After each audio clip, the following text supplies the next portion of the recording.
Hello hello, c'est un mini vlog. J'ai voulu faire un traitement pour ma chute de cheveux. Comme vous voyez, la devanture est bien dégarnie. Donc je vais essayer d'appliquer du jus d'ail. J'ai écrasé l'ail, j'en ai fait du jus que j'applique sur mon cuir chevelure. Sauf que je vais m'en rendre compte que ça brûle. Je ne savais pas que mon cuir chevelu était sensible à l'ail. Et j'ai dû beaucoup souffrir. Donc j'ai découvert que l'ail ne réussissait pas à tout le monde.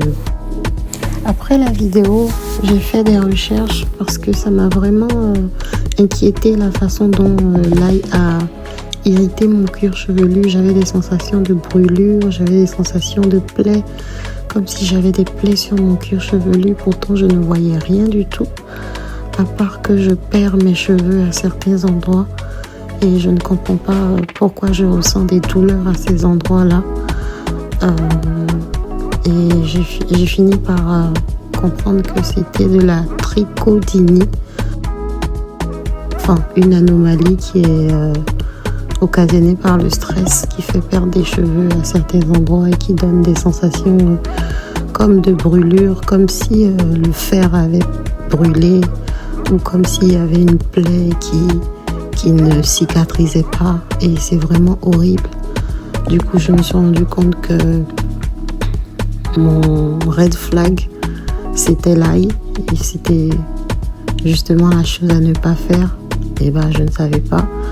Écris-moi en commentaire si toi tu sais ce que c'est que la trichodynie, et si tu connais quelqu'un qui souffre de ça, abonne-toi à ma page. On va trouver ensemble la solution pour sortir de cette situation déplaisante qui fait perdre les cheveux de façon conséquente, sans aucune raison apparente, si ce n'est le stress.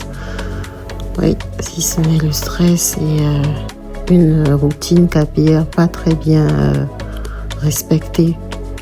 Donc voilà, si tu es dans le même cas que moi, abonne-toi, écris-moi en commentaire comment tu fais pour gérer cette situation, comment tu fais pour t'en sortir et avoir un cuir chevelu sain.